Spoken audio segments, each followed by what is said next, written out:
Tere hommikust kõigile! Tere teile siin Eesti Ajaloomuuseumi filmimuuseumi saalis.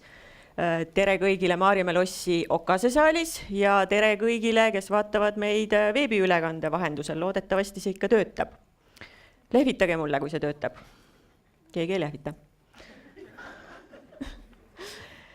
Aga alustame siis Eesti muuseumide aasta auhindade aastakonverentsiga, mis toob teie ette eelmise aasta parimad palad. Aga tervituseks palun siia meie Võõrustaja muuseumi direktori Peeter Maueri.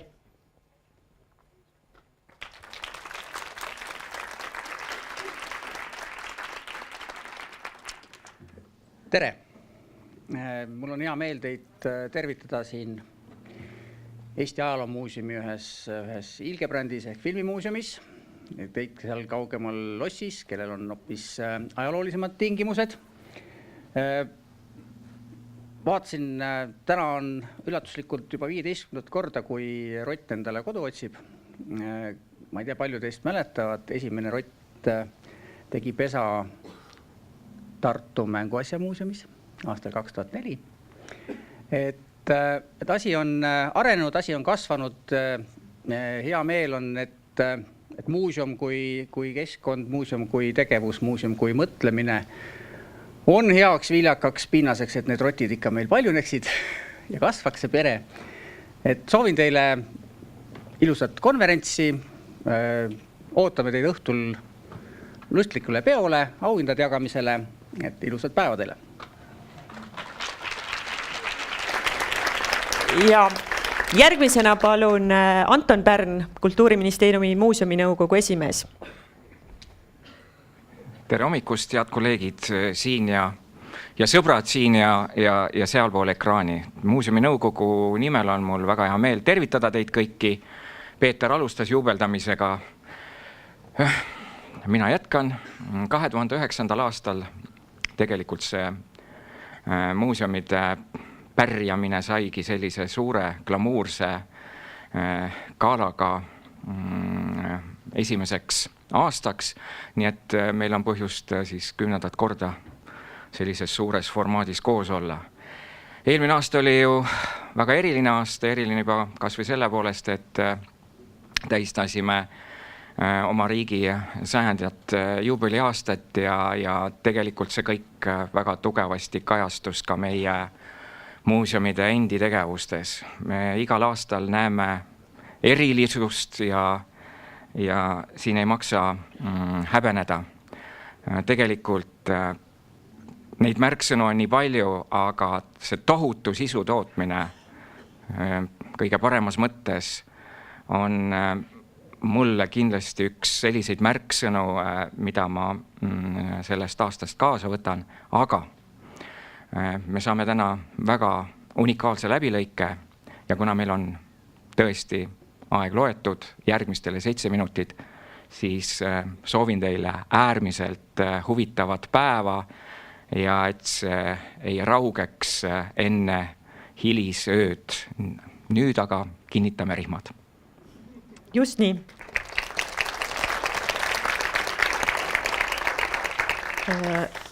Enne kui sisuga alustame, mõned tehnilised nüansid esinejatele veel meeldetuletuseks, et kõigil on aega 7 minutit. Siin ees on kell, mis teile näitab numbreid.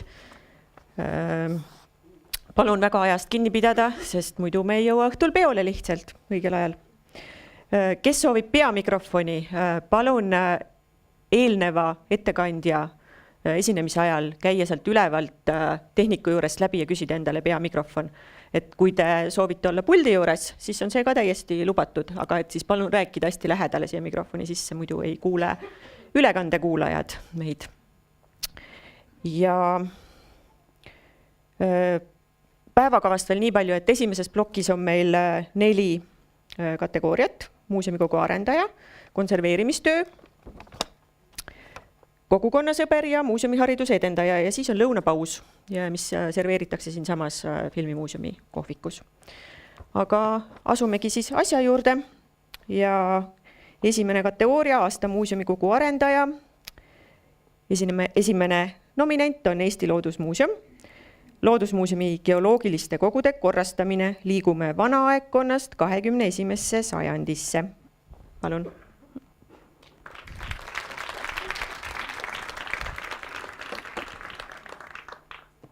Tere hommikust! Mina olen Karin, ma olen Eesti Loodusmuuseumi geoloog ja täna ma siis hästi lühidalt üritan teile seletada, kuidas ma Eesti Loodusmuuseumi geoloogilisi kogusid korrastasin ja milleks seda üldse oli tarvis teha. Eesti Loodusmuuseumi geoloogiafondi kuulub siis ligikaudu 36 000 eksemplari erinevaid fossiile, kivimeid ja mineraale. Enne kui ma oma tööd alustasin, olid need jagatud üsnagi niimoodi läbisegi 334 kollektsiooni vahel. Ja maailmas oli üks ainus inimene, kes teadis täpselt, kus iga eksemplar asub. See oli nimelt Loodusmuuseumi geoloogiafondi eelmine kuraator. Ja siis oligi selline olukord, et mõni kollektsioon koosnes ainult ühest eksemplarist. Meie kõige suurem kollektsioon ja ühtlasi ka kõige vanem kollektsioon koosnes aga ligi 10 000 eksemplarist. See kollektsioon oli siis pärit juba üsna ammusest ajast, umbes 150 aastat tagasi, kui 1864. aastal loodi Eesti Kirjanduse Ühingu kogude baasil provintsiaalmuuseum. Selle muuseumi üks väga tähtsaid tegevussuundi oli ka siis Eestimaa ehk siis kodumaa loodusuurimine, millega seoses alustati laiaulatuslike ka geoloogiliste objektide kogumisi. Meie kogudesse on panustanud väga paljud teaduse suurnimed, nagu näiteks akadeemik Friedrich Schmidt, kellelt on pärit muuhulgas ka väga ilus trilobiitide kollektsioon. Aga ka selline tõeline teaduse tippnimi nagu professor Hermann Asmus. Tema oma suhteliselt lühikese aja jooksul kogus Lõuna-Eestist Aruküla koobastest sõna otseses mõttes kilode kaupa Devoni-aegseid rüügalade fossiile. Mõni aeg peale tema surma jätkas tema tööd professor Helga Mark-Kurik, kes on üks tõesti väga väheseid Eesti teadlasi, kellel on õnnestunud publitseerida oma uurimustöö sellises loodusteaduslikus tippajakirjas nagu Nature. Et selliseid teadlasi on Eestis küll väga-väga vähe. Ja me võime öelda, et uhkusega, et osad tema kirjeldatud ja siis uuritud tähtsamad ja ilusamad eksemplarid on ka meie kollektsioonides olemas. Aga ainus probleem oli, et me ei teadnud, kus kohas täpsemalt. Ja siis nüüd jõuamegi selle küsimuseni, et aga miks ma hakkasin ikkagi need kive siis ümber tõstma, et las nad kivid olla seal, kus nad on. Et kui me vaatame seda sahtlit siin, et siis tundub, et väga ilusti korras on ju kõik karbikesed üksteise kõrval ja väga viks ja viisakas. Aga tegelikult teaduslikus mõttes, ehk siis paleontoloogilises mõttes on siin tõeline segadus. Siia on kokku uhatud väga-väga erinevad loomarühmad. Toome mõned näited ka. Näiteks tõruvähid, brachiopoodid, korallid on siin kastis ja nii edasi, meriliiljad. Aga tänapäeva teadlased soovivad siiski, kui nad tulevad teadusasutusse või selliseid kogusid vaatama, siis nad pigem tahavad näha konkreetset loomarühma, mitte segadikku erinevatest loomadest. Oma töös mul oli kasutada selline suurepärane andmebaas nagu Eesti geokogude andmebaas Sarv, kust mul õnnestus siis iga konkreetse loomarühma kohta välja printida selline nimekiri nende kollektsiooni-numbrist ja eksemplari numbrist. Siis tõmbasin aga kummikindad kätte, haarasin kandiku ja hakkasin meie muuseumi 2 fonditoes ringi tuhlama. Ja sahtleid avama. Meil on kokku fondides 66 kappi. Ma käisin lugemata arvkordi neid läbi, kiskusin aga sahtleid lahti ja otsisin neid eksemplare kokku. Aga ma võin öelda, et tulemus oli ka seda väärt, sest kõik meie armsad eksemplarid leidsid õnnelikult tee oma sugulaste juurde ja kollektsioonid kogunesid siis kas üksikutesse sahtlitesse konkreetse klassifikaatori alusel, kui oli tegemist väiksemate kollektsioonidega, või siis konkreetsetesse kappidesse, kui olid suuremad kollektsioonid meil. Ja nüüd, kui mulle tuleb külla teadlane, kes soovib näiteks näha meie kalade kollektsiooni, siis mul ei lähe 3 päeva aega, et tema külaskäiku ette valmistada, vaid ma lihtsalt naeratan ja näitan käega tervist. Kalade kollektsioon asub meil siis seal nurgas. Et siis lõppkokkuvõtteks võib öelda, et kõik meie kivistised, mineraalid ja kivimid on nüüd jaotunud 60 kollektsiooni vahel, mida on oluliselt lihtsam hallata kui 334 suhteliselt segamini kollektsiooni. Aga ega me siis oma tööd sellega veel ära siin fondis ei lõpeta. Otsustasime Loodusmuuseumiga ja sellise toreda firmaga nagu Mobilab koostöös, et kuigi meie eksemplarid on väga ilusti digiteeritud ja üles pildistatud, siis viime meie kollektsioonid uuele tasemele.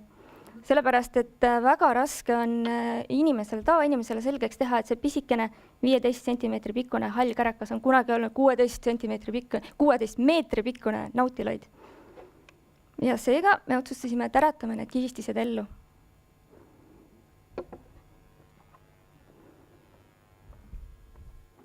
Siin on näiteks ellu äratatud üks tore Devoni-aegne rüügala. Üks nendest kuulsamatest rüügaladest, mida professor Elga-Mark Kurik oma elu ja töö ajal siis uuris. Et neil sellistest kaladest üldiselt jäävad järgi sellised suhteliselt õhukesed rüüplaadid. Ja et teile nagu selgeks teha, täpselt sellised luuplaadid jäävad alles neist, et kas te näete kuskil seal kala? Ei näe. Ja et tõestada, et tegemist ei ole filmitrikiga, siis äratame selle kala uuesti ellu. Siinsamas selles saalis, esimest korda Eestis. Minu põlluvassistent abistab mind selle juures.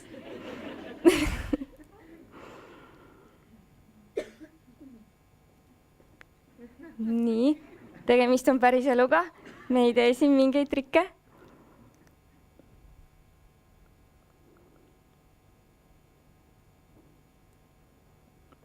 Ja palun.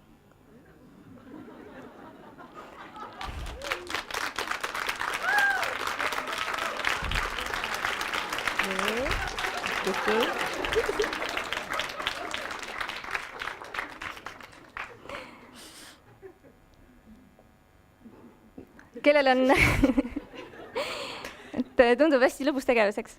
Et kellel on soovi ise ka lähemalt asja vaadata ja järgi proovida, et siis palun kohvipausi ajal otsige meid kindlasti üles, sest me avame Eesti esimese pop-up muuseumi siinsamas kohvipausi ajal kohvitaas. Ja sellega siis mina lõpetaksin ja soovin teile ilusat pidupäeva jätku.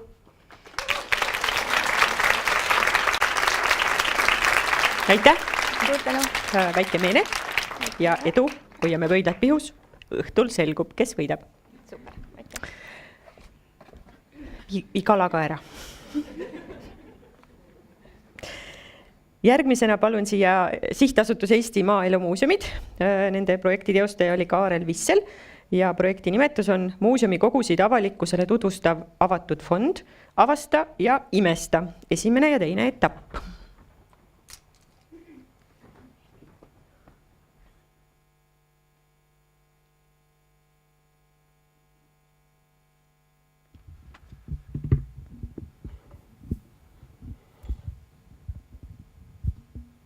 Alates aastast 2018 on Eesti Põllumajandusmuuseumis avatud fondinäitus Avasta ja imesta.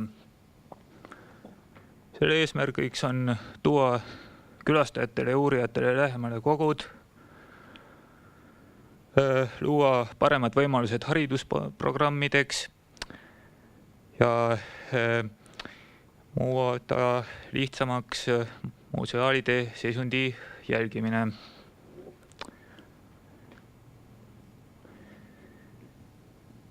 Eesti Põllumajandusmuuseum asub siis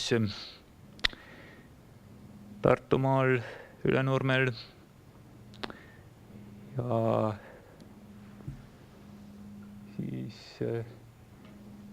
need kõnealused avahoidlad asuvad selle hoone Pööningu korrusel. Varem asus enamik neist praeguseks hetkeks 5000 museaalist kahes köötmata hoidlas koos kõigega, mis see kaasa tõi.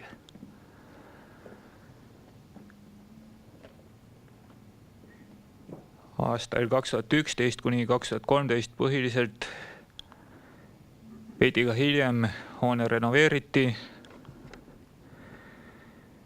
ja 2017 kuni 2018 on toimunud siis avahoidlate senine sisustamine. Praeguseks on siis valmis elamuõueala ja ait.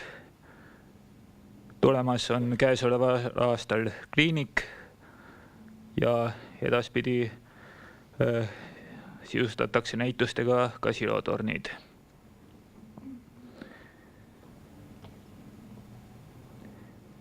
2017 aastal avati elamu- ja õueala. Ja selle eesmärk oli siis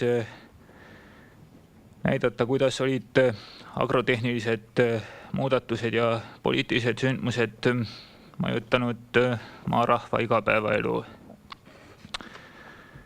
Maaelu murdepunktid on esitatud animatsioonidena, tööprotsesse ja mitmesuguseid teisi andmeid antakse edasi puutekraanidelt ja ruutkoodidena. Ja selles avahoidlas on siis erinevad teemad nagu elamukultuur, põllumajandusteadus ja haridus kui maarahva vaimsete püüdluste kehastaja, mitmesugused põllutööd, kõige tähtsam neist külvamine, kuna sellest sõltus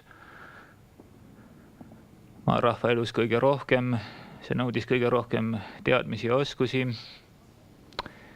Ja siis kaasaja osa on see, mida kõige sagedamini uuendatakse. Seal on ka kunstiesemeid ja igasugust poleemilist materjali päevakajaliste sündmuste kohta, mida inimesed veel mäletavad. Kõige tähtsamaks eksponaadiks on valguslaud, kuna põllumajanduse peamine eesmärk on toota toiduaineid ja seoses sellega kultuuri kõige tähtsam aspekt, mis põllumajandusest sõltub, on toidukultuur. Näha on näitusel ka mitu installatsiooni. Neist Kaarel Kütase Nagu tõmbad, nii läheb on külastajate jaoks ka ise järele proovitav. Selle eesmärgiks on siis näidata, kui raske ja esmapingul mõttetu on maatöö. Ja siis 2018 aastal avati aidaruum,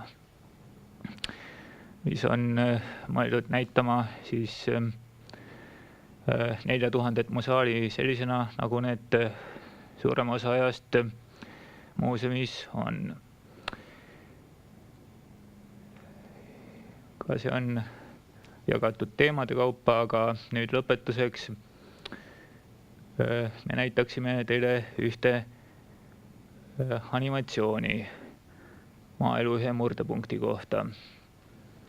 Teisi saate näha siis, kui tulete Eesti Põllumajandusmuuseumi või ka YouTube'ist.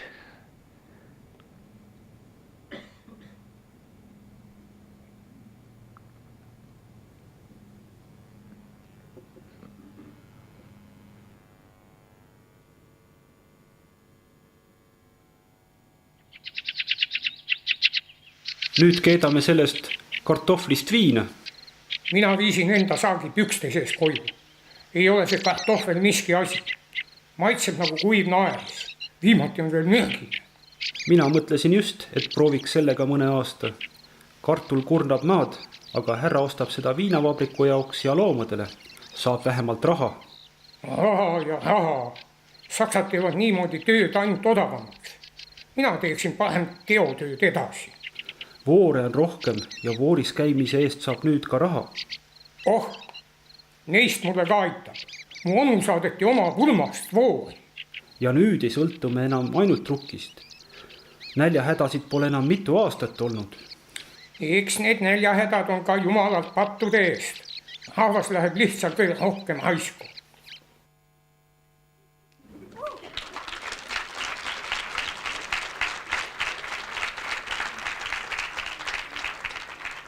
Nii, kui Loodusmuuseumi projektis tehti kapid ja sahtlid korda, siin tehti tuba korda.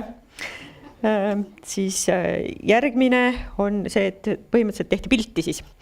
Aga digiteerimise arendamine muuseumides, konserveerimise ja digiteerimiskeskuse Kanut ja muuseumide arendustegevus aastatel 2015 kuni 2018, sihtasutus Eesti Vabaõhumuuseum. Ja ma saan aru, et teil tuleb video, aga tervitussõnad ütlete ka sissejuhatussõnad. Tore.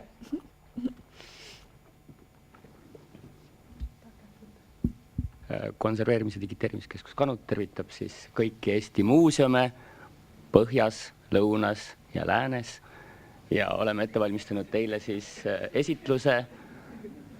Palun.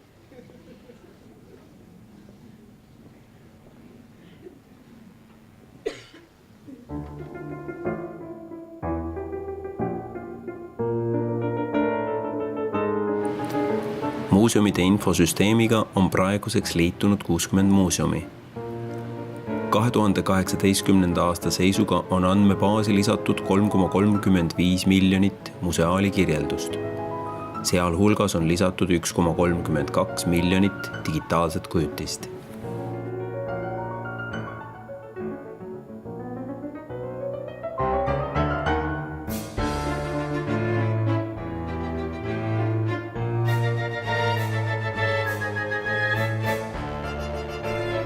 Nagu siit paistab, siis Eesti kultuuripärandi täielikuks digiteerimiseks ja veebis kättesaadavaks tegemiseks on käia veel pikk tee.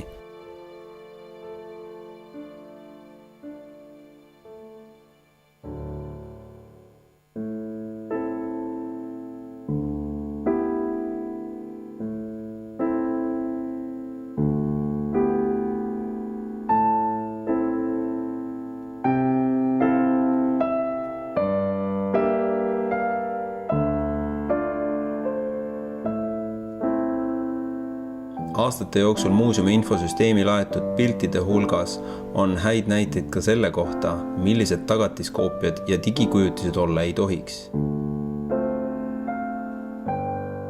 Kvaliteedi nimel tuleks eraldi pingutada, sest ainult mahtudele orienteeritud plaani täitmisel tekivad varem või hiljem tagasilöögid ja lisatööd, mis teevad töö pikas perspektiivis ikkagi ressursikulukaks. Muuseumi infosüsteemis ja e-varamus saab aga museaale esitada ka kvaliteetsete kujutistega.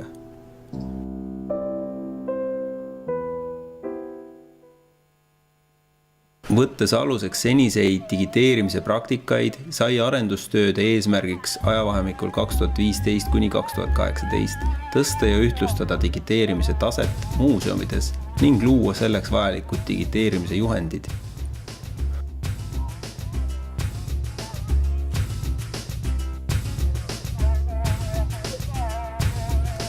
Kanut alustas 2015. aastal koolituste sarjaga, tutvustamaks digiteerimispraktikaid muuseumidele.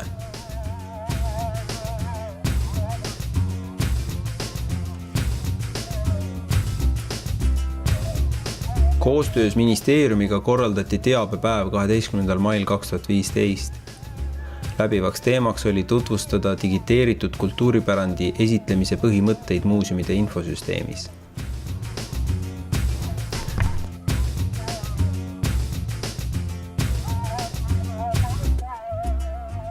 2017. ja 2018. aastal toimusid juhendite koostamise ümarlauad ja rakenduskoolitused muuseumidele.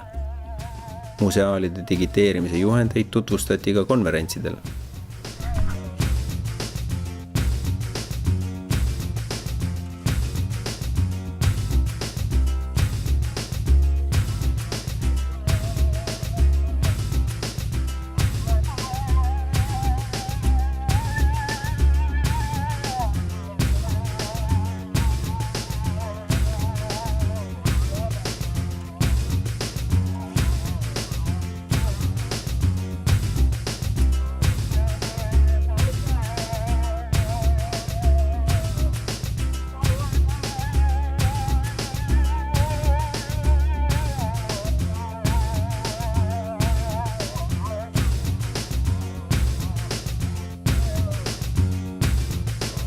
Arendustööde tulemuste hindamiseks viidi 2017. aastal läbi muuseumitöötajate küsitlus.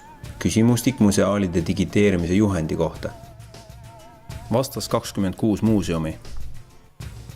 Küsitluse tulemus näitas, millised juhendis käsitletud teemad on muuseumide jaoks olulised, millised vähem olulised.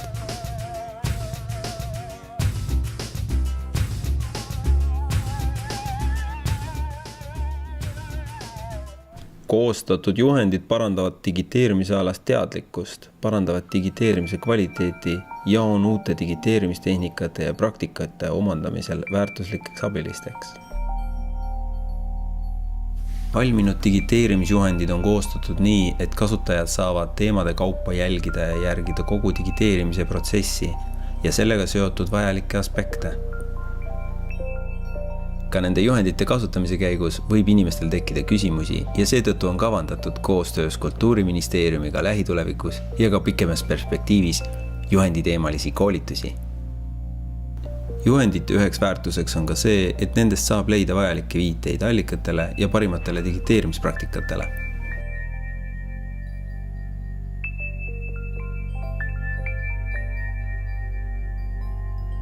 Digiseadmes tehtud seadistus mõjutab tagatiskoopia kvaliteeti oluliselt. Juuresolevatel piltidel on näha, kuidas punkti tihedus pildil põhjustab erineva tulemuse kujutise detailsuses.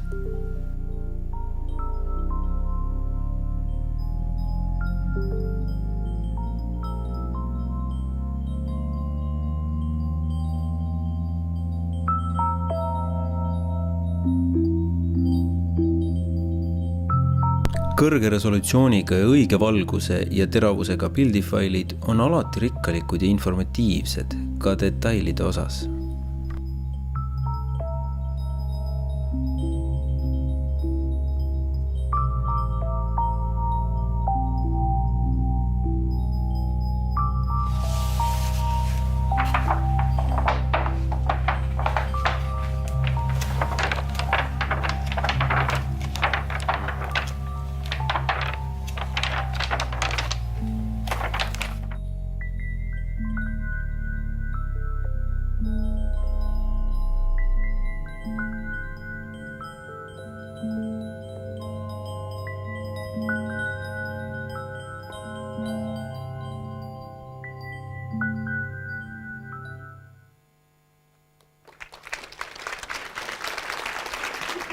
Aitäh! Jääme lootma ka meeldivale koostööle edaspidi. Aitäh teile! Soovitan kasutada neid juhendeid, sest muidu võite sattuda aastakonverentsil halva näitena esitlusse. Aga liigume edasi järgmise kategooria juurde. See on siis aasta konserveerimistöö. Ja esimesena palun siia Eesti Rahva Muuseumist Jaanika Turu, kes tutvustab projekti magistritööd tegelikult siis biotsiidide kasutamine ja nende mõju Eesti Rahva Muuseumi tekstiilide näitel. Palun.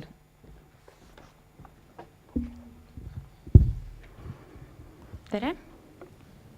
Mina olen Jaanika Turu ja võiks selle töö või projekti nimetada hoopis 100-aastaseks võitluseks tooneseppade ja tekstiilikoidega. Ja ma poleks seda uurimust ilmselt alustanud, kui mul ei oleks peas nina, nagu meil kõigil. Pikalt arvati, et inimese nina suudab registreerida ainult ligikaudu 10 000 erinevat lõhna. Kuigi viimastel uuringutel selgus hiljuti, et meie nina ja aju suudavad eristada lausa 1 triljon erinevat lõhnakombinatsiooni. Ja lõhna tundmise mehhanism käib siis niimoodi, et õhus olevad väikesed sisalduvad lõhnamolekulid seovad ennast ninas olevate retseptoritega ja see edastabki info meie aiu. Nii juhtus ka minuga, kui ma muuseumis pesin villaseid ja linaseid tekstiile või siis viibisin hoidlas pikemalt ja tegin seisundi uuringuid. Uurides siis neid objekte lähemalt selguski, et mitmete vaipade värvid on sootuks kadunud, pleekinud või laiali voolanud ja pikapeale hakkas ka see lõhn mulle aiu kohale jõudma ja tekitas peavalu. Hakkasin siis asja põhjalikult uurima, mis Eesti Rahva Muuseumi ametiarhiivist, mis kujunes täielikuks rännakuks läbi meie Eesti Rahva Muuseumi konserveerimise ajaloo. Kogutud info põhjal siis koostasin Exceli tabeli, kuhu ma koondasin kõik 27 erinevat kemikaali, mis siis 80 aasta jooksul ERMis on kasutusel just olnud siis koitõrje ja desinfitseerimise eesmärgil. See tabel on nüüdseks avalik, seda saab täita igaüks meist ja hästi tore oleks, siis kui lõppude lõpuks oleks sinna kokku kogunenud nimekiri kõikides meie Eesti muuseumites kasutatud desinfitseerimise ainetest või koitõrjevahenditest. Ja nüüd ma toongi hästi kiirelt välja siit mõned ained, mis on vähimal juhul siis ainult peavalu tekitavad. Esikolmikusse ma panin tahkel kujul repellendid nagu naftaleen, kamper, paradiiklorobentseen, mis on eriti iseloomuliku lõhnaga ja nende tervist kahjustav toime ilmneb siis just tekstiilide märgmenetlusel. Kui veeauruga kandubki õhku siis hästi palju aineosakesi ja mille sisse hingamist tuleks kindlasti kõigil vältida. Ja lisaks tervist kahjustavale toimele on nendel ainetel muidugi ka vesikeskkonnas kiudusid lagundav toime. Ja otsesel kokkupuutel tekstiiliga võib olla neil ka värve pleegitav toime. Õnneks need ained ei seo ennast tekstiili kihuga, struktuuriga ja neid on võimalik meile eemaldada. Siis neljandaks toon välja tärpentiini, mis tundub üsna süütu aine, kuid seda kasutati muuseumis väga pika aja jooksul ja peamiselt sellega töödeldi mitte vaipu, vaid hoidlariiuleid. Ja parimatel aastatel kulus tärpentiini kuskil 500-600 liitrit aastas, nii et puust riiulid olid ikka tõsiselt läbi immutatud. Ja pildil on näha, et hoolimata siis sellest, et tärpentiin on iseenesest väga kergesti lenduv aine, on ta siiski tekitanud kahjustusi ja värvimuutuseid tekstiilile. Hiljem tuleme tärpentiini juurde veel tagasi. Siis järgmine, eriti mürgine, aga kahtlemata efektiivne kolmik oli arseen, elavhõbekloriid ja vesiniktsioaniid. Vesiniktsioaniidi gaas muidugi tsüklon B läbistab kõiki materjali kiiremini kui õhk ja seetõttu tungib ta väga kiiresti läbi koide membraani, munade membraani.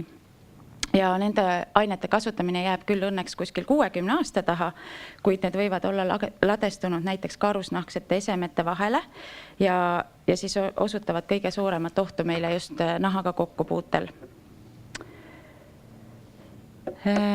Vaatan, eelviimasena toon välja siis sellise kolmiku nagu formalin, kloroform ja eeter, siis need on kõik olnud meditsiinis kasutusel anesteetikumidena ja eriti kasutati eetrit näiteks tekstiilide pehmendamiseks ja desinfitseerimiseks glütseriiniga immutades, leotades või siis piserdades.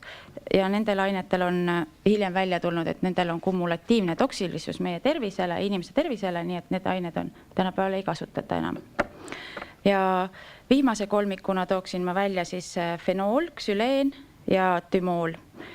Tümoolil iseenesest on väga väike putuka vastane toime ja põhiliselt, millest ta kahju teeb, on see, et tal on väga happeline aine ja ta mõjub halvasti nii paberile, nahale ja ta pehmendab värvaineid ja liimaineid. Fenool on muidugi kasutusel olnud antiseptikuna ja sellel on hästi spetsiifiline haiglalõhn. Ja see on ka üks vanimaid puidu desinfitseerimise aine, mida muuseumis on kasutatud ja sellel on hästi aktiivne mõju just ka hallitusseentele. Kokkuvõtteks saan öelda seda, et muuseumi koitõrjevahendid on siis otseselt üle võetud kas meditsiinist, põllumajandusest või sõjatööstusest ja neid aineid on kasutatud väga mitmel erineval viisil, tablettidena, pulbrilisel kujul, vedelikena, immutades, piserdades, leotades või gaasitades. Ja ka teistes maailma muuseumites on kasutatud täpselt samu aineid ja täpselt samal viisil. Kuidas siis uurida, oli mu järgmine küsimus. Kuidas identifitseerida neid biotsiidijääke meie materjalides? Ja eriti huvitas mind see vana hea naftaliin, mis tundus, et oli väga kergesti lenduv ja tekitas just palju peavalu. Ja alustuseks ma valisingi mikroskoopilised meetodid, skaneeriv elektronmikroskoobi, millega sai edukalt uurida pleekinud kiudude pinnastruktuuri, aga ka sai määrata nende keemilise koostise. Selle uuringu tulemuseks selgus, et meie kiud sisaldavad kloori. Järgmiseks tahtsin kindlaks teha, et vaibad ei sisaldaks arseeni ega elavhõbedat, milleks ma kasutasin XRF meetodit ja ka selle analüüsi tulemuseks oli kloori sisaldus vaipades. 2 viimase meetodina kasutasin siis gaasikromatograafilist uuringut, mis analüüsis siis vaiba pakendites lenduvat õhku ja selle tulemusena selguski, et pakendites lendub hoopis terpeen ehk terpentiin. Ja naftaleeni ei õnnestunud meil nende meetoditega identifitseerida, kuigi see ninaga nuusutades on täiesti ilmne. Aga kuidas edasi? Kas on kuidagi võimalik sellest haisust vabaneda ilma peavalu ja kõikide muude kõrvaltoimeteta? Õnneks on. Ja väga paljud muuseumid, ka näiteks Taani, Rootsi, Saksa rahvusmuuseumid on katsetanud siin viimase 10 aasta jooksul erinevaid variante. Näiteks suruõhku või vedelat, süsihappegaasi või infra- ja ultraheli, et jääki eemaldada. Ja 2011. aastal töötasid välja Ameerika keemikud ja konservaatorid sellise päris efektiivse meetodi nagu tuulutuskapi. Ehk siis vanast riidekuivatuskapist on ümber ehitatud tuulutus- ja niisutuskapp ja kui paneme sinna vaibad sisse ja tekitame niiske keskkonna, siis niiskes keskkonnas hakkavad ained lenduma ja see on kõik võimalik imada nagu ventilatsiooni. See ei nõua palju rahalist ressurssi ja see on inimestele ja objektidele väga säästlik. Ja siinkohal ma tahakski öelda siis, et enda nina ei tasuks kunagi alahinnata, et tuginedes arhiivimaterjalidele võib see spetsiifiline lõhn loomulikult olla ka kombinatsioon kõikidest kasutatud ainetest ja kindlasti ütlen suur aitäh kõikidele ERMi toetavale kollektiivile, oma juhendajatele Heigele ja Hilkale ja Tartu Ülikooli teadlastele. Aitäh! Vot nii, tundub, et peab hakkama planeerima siis piima muuseumitöötajatele tervist kahjustava töö eest. Kuigi ma nägin, et lootusetu ei ole, et ikkagi on muid alternatiive ka. Järgmisena tuleb meie ette sihtasutusest Eesti Kunstimuuseum Alar Nurkse, kes räägib projektist ulatuslike kahjustustega Ivanna Aivazovski maali nimetusega Stseenid antiikelust konserveerimine ja selle töökäigu dokumenteerimine näitusel avalikkusele esitamise eesmärgil. Palun. Meeldiv, kuigi ka natuke raske on teie ees seista. Tutvustan ühte emotsiooni. Kunstiga kokkupuutes on ju emotsioon oluline. Meeldib või ei meeldi. Ja eriti kui on nii suur teos nagu ja kuulsa meeste teos nagu Ivanna Aivazovski maal, mille mõõdud on orienteeruvalt 150 sentimeetrist kuni 220 sentimeetrini. Saatus üllatab veel sellega, et möödunud aasta, kui see töö pidi lõppema, oli Kadrioru 300. juubel, Ivanna Aivazovski 200. juubel, Eesti Vabariigi 100. juubel ja oleme jõudnud Eesti Kunstimuuseumi 100. sünnipäeva lävele.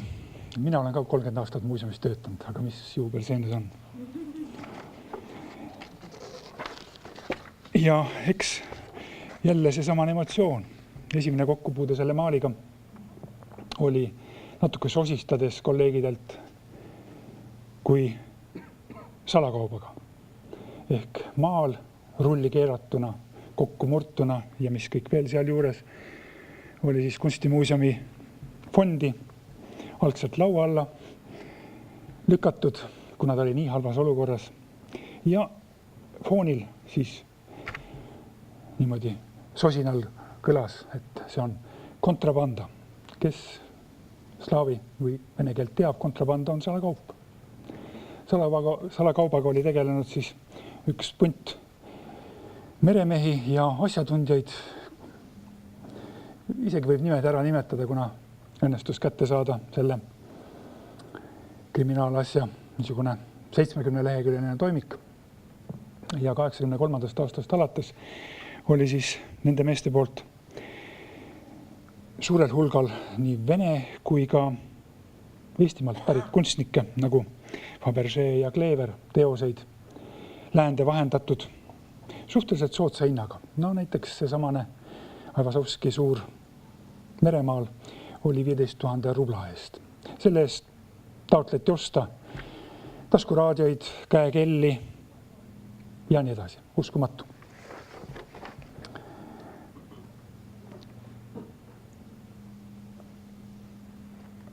Muidugi, Aivazovski ei olnud Eestis mitte vähetuntud.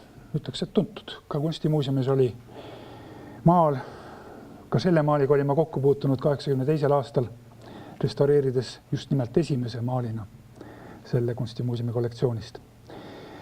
Olid mitmed kollektsionäärid, kes rõõmustasid, aga mõned kahjuks nende viimaste näituste tegevuste raames siis ka kurvastaid, sellepärast nende tööd ei olnud kuulumas sellele kunstnikule.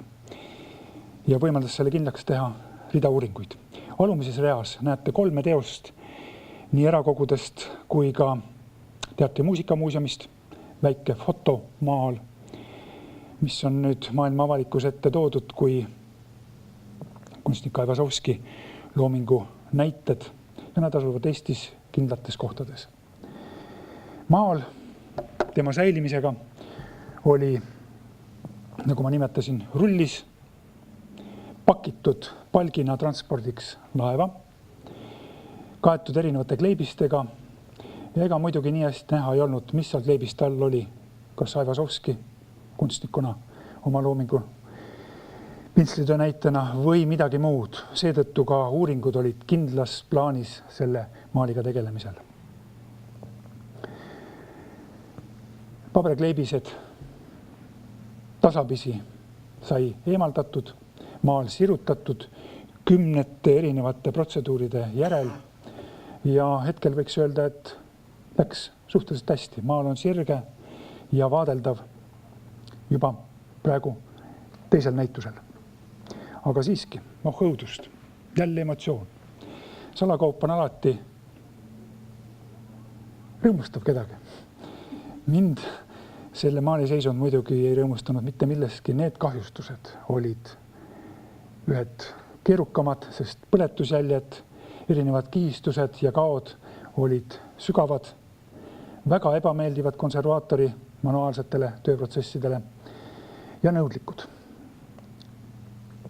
Erinevad metoodikad, millest me ju valime, et sellist teose tervist hoida, olid ka natuke arengus erinevad, sest kõigepealt pidasin oluliseks Nõukogude metoodikat rakendada, mida ma ka tegin, ja lisasin sinna juurde mitmed paremad lääne kaasaegsed valikud. Teos õnnestus pärast sirutamist kruntida, puhastada, ka jälle nii vanade kui ka kaasaegsete lähenemisvõtetega. Ja loomulikult kõik see protseduuride jada oli emotsioonidega koos ja ilusasti on ka Paul Philippot sellest oma teoreetilistes nägemustes sõnanud, et see on kriitiline mõiste. Mitte füüsiline ega keemiline, kuigi seda ka niikuinii. Maal sai puhtaks ka tänu sellele, et mitmed uuringud abistasid, võimaldasid kontrolli ja täpsustavaid menetlusi.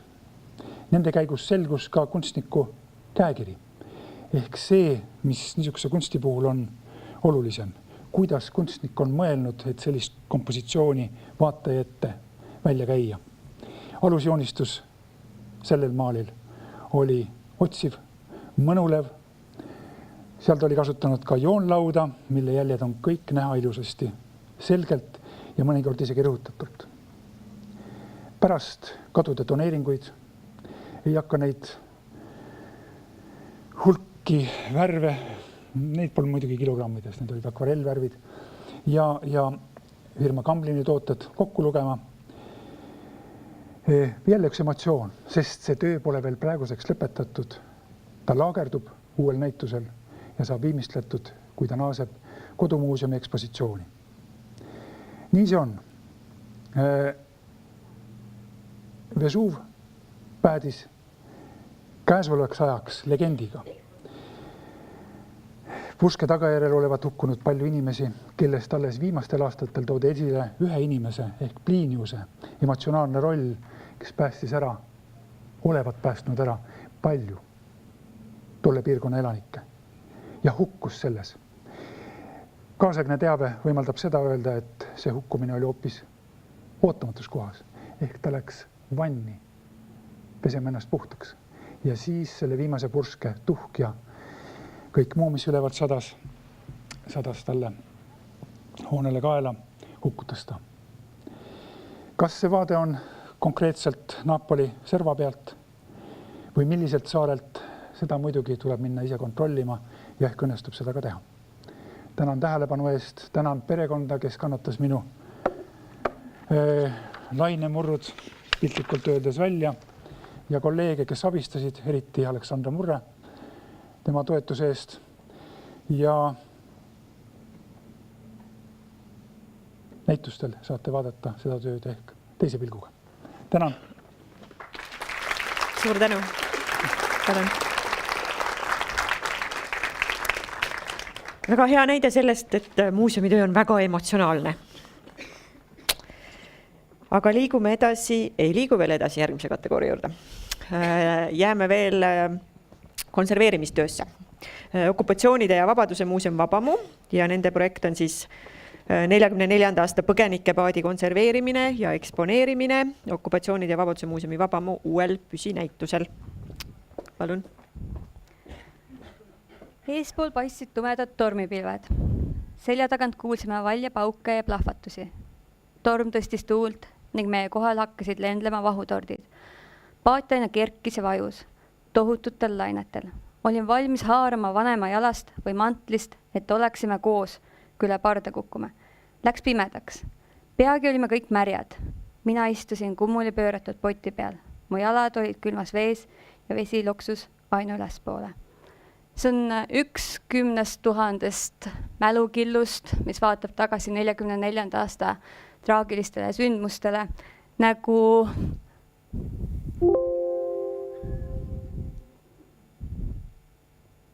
on ka meie unikaalne paat, mis on üks vähestest säilinud põgenikepaatidest, mis on Eestis muuseumites eksponeeritud. Mina olen Aive Peel, muuseumi programmijuht. Mina olen Kristjan Sahharov, varahoidja. Ja me räägimegi täna meie siis põgenikepaadi konserveerimis- ja eksponeerimisprojektist. Projekti juhiks oli Sander Jürisson, meie muuseumi püsinäituse peakuraator. Konservaatoriks oli Jorma Friberg, kes on siis Rannarootsi muuseumi kuraator ning kes on varasemalt väga väheste allikate põhjal rekonstrueerinud mitmeid põgenikepaate. Teostajateks olid mereinseneriteadusega tegelev MSC Insenerilahendused OÜ ning loovagentuur Motor Agency. Järgnevalt põgusalt paadi loost. Et pärast teist maailmasõda hakkas Nõukogude Liit Rootsi võimudelt eestlaste põgenikepaate välja nõudma. Ning Rootsi võimud väga suures osas ka sellega nõustusid. Kõiki paate aga tagasi ei saadetud, et mitmeid paate suutsid paadi omanikud ära peita. Ning samamoodi läks ka siis kõne all oleva põgenikepaadiga. Kõne all oleva põgenikepaadiga põgeneti Hiiumaalt Gotlandile 1944. aastal. Edasiselt viis ülevedaja Joonas Kask paadi Stockholmi lähedal asuvale Skarpö saarele,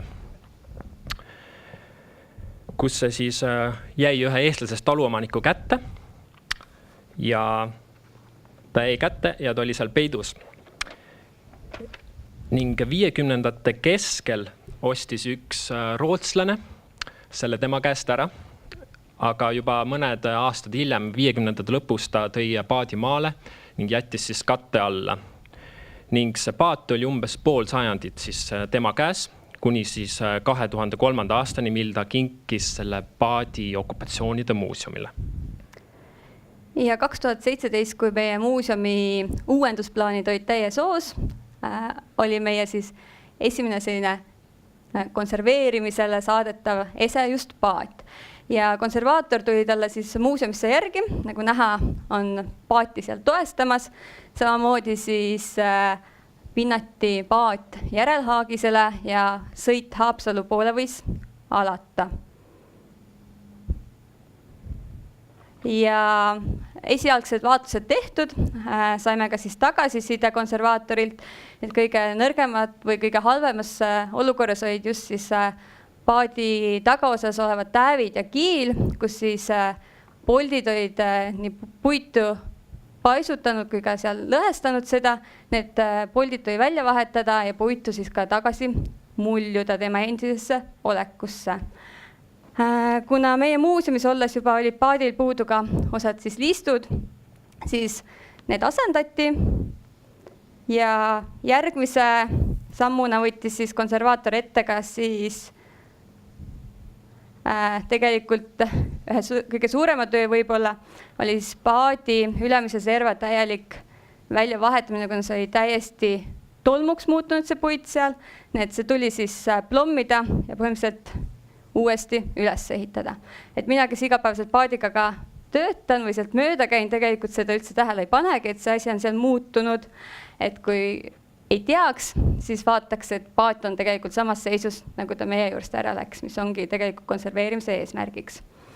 Ja viimases etapis siis eemaldati kooruv värv, kuna see oli nii koprutunud, et seda polnud võimalik enam kinnitada, siis see, see värv, mis kinnitati, siis tehti linaõliga üle, see sidus selle paadi külge tagasi, kuid suurem osa siis värvist kahjuks läks ajalukku.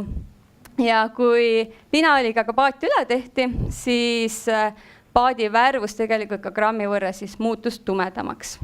Ja 2018 kevad siis paat hakkas tagasi Tallinna poole sõitma, maandus otse meie Segasumma suvilas keset ehitust, kus vastu võtsid selle juba insenerid, kes olid ehitanud siis sellised vastavad karkassid, mis võimaldasid siis paadi vinnata meie esimeselt korruselt keldrikorrusele, kus teda siis praegu eksponeeritakse. Ja seal siis ka sellega natuke manööverdada meie väikeste ruumide vahel. Ja lõpuks ongi siis paat jõudnud meie eksiiliruumi, kus teda eksponeeritakse. Ja, lõpetuseks natuke eksponeerimisest, et 7 õhukesele postile toetav lahendus jätab mulje, nagu paat oleks justkui õhus või siis lainetel. Ja järgnevalt näete ka siis, milline oli paadi varasem toestus. Aga üleüldiselt on paat teemaruumi eksiilis selliseks keskseks elemendiks. Paadi sisse on projitseeritud ka 2 põgenikku ning ruumi põrandat kattev PVC põrandakate on pandud kujundlikult lainetama. Ja lisaks on siis taustal näha ajaloolisi värvikaadreid kuulsalt põgenikulaevalt Triina. Ja see olekski meie poolt kõik. Aitäh! Aitäh! Aitäh teile! Siin on teile mõlemale. Suur tänu! Tundub, et Eesti muuseumid on saanud spetsialistiks, kuidas paate ja laevu ja allveelaevu muuseumisse sisse saada. Meremuuseumil seisab sel aastal ka veel üks väga suure laeva sisse toomine ees. Aga nüüd läheme ühe uue kategooria juurde, mida varem ei ole konkursil olnud. See on aasta kogukonna sõber. Ja esimesena palun siia siis Tallinna Kirjanduskeskuse Tammsaare ja Vilde muuseumide projekti tutvustama Egle Adams, Kirjandustänava festival. Väga hea, ootame. Me oleme ilusti tegelikult graafikus, et ei ole vaja kiirustada.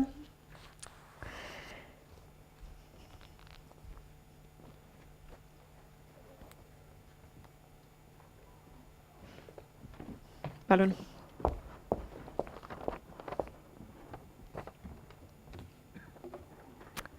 Tere, mina olen Egle Tallinna Kirjanduskeskusest ja mul on rõõm teile tutvustada meie algatatud traditsiooni Kirjandustänava festivali, mille kohta üks kohalik on tabavalt öelnud pidu meie tänavas. kirjandustänava festival toimub Kadriorus Koidula tänaval, mis on väga eriline kirjandusega seotud tänav. Ühes otsas asub Tammsaare muuseum, teises otsas Vilde muuseum ning keskpaigas kunagi Eesti kirjanikele ehitatud kortermaja, kus elab ka tänasel päeval mitmeid armastatud kirjanikke. Kirjandustänava festivali eesmärk on tõmmata tähelepanu Eesti kirjandusele, kirjanduspärandile ja ka kirjanduslikule avalikule ruumile meie ümber. Esimesel aastal avasime me mälestuspingi kadriorglasele Mati Undile, möödunud korral mälestustahvli Veitsenbergi 8 maja seinal, kus kunagi elasid mõnda aega Marie Under ja Artur Atson.